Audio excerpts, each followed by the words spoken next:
लोहा कंधार मतदारसंघात आमदार श्यामसुंदर शिंदे यांच्या हस्ते विविध विकास कामाचे भूमिपूजन संपन्न झाले।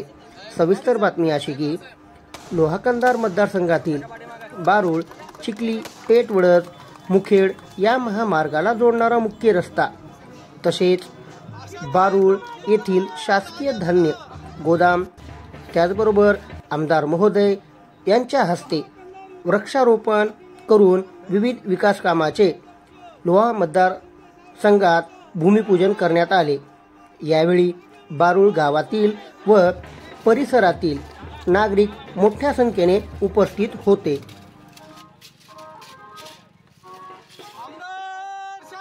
शिंदे साहेबांचा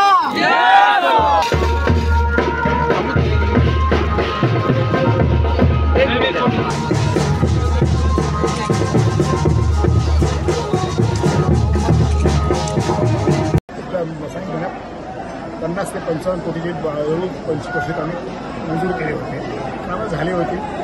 उद्घाटन कार्यक्रम हल्ल्यासाहेबचे आम्ही करू।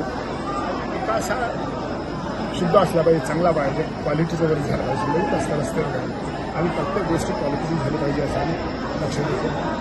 असा संपूर्ण माझ्या मतदारसंघात विकास करायचा आहे। आत्ता तुम्हाला मी सांगितले की 107 कोटीचं लिफ्टेशन मंजूर झालं आहे। आता फक्त 2 दिवसात अजितदादांनी फडणवीस साहेबांना भेटू त्याची वर्कआउट झाली की ते शिक्षणाच्या प्रश्नामध्ये सांगितलं त्याची मंजूर केली तर ह्या व्यवस्था होणार नाही।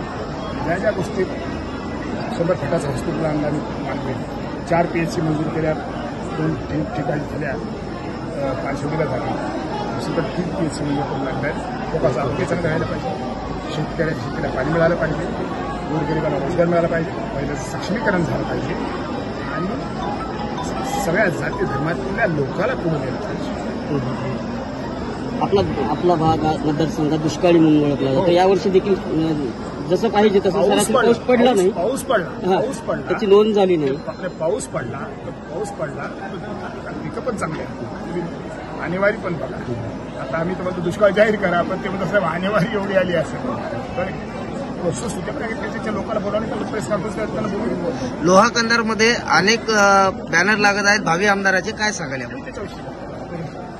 आम्ही लोकांवर टीका टिप्पणी करायची, तुम्हाला माहित आहे, औषध 900 सत्र देतात, त्यांच्याविषयी काय बोलतात, माझी जीभ खराब करायची नाही, लोक ठरवतील। आपण असा विश्वास भाषणामध्ये केलाय की मी 1 लाखाच्या लीडने निवडून येणार 100%।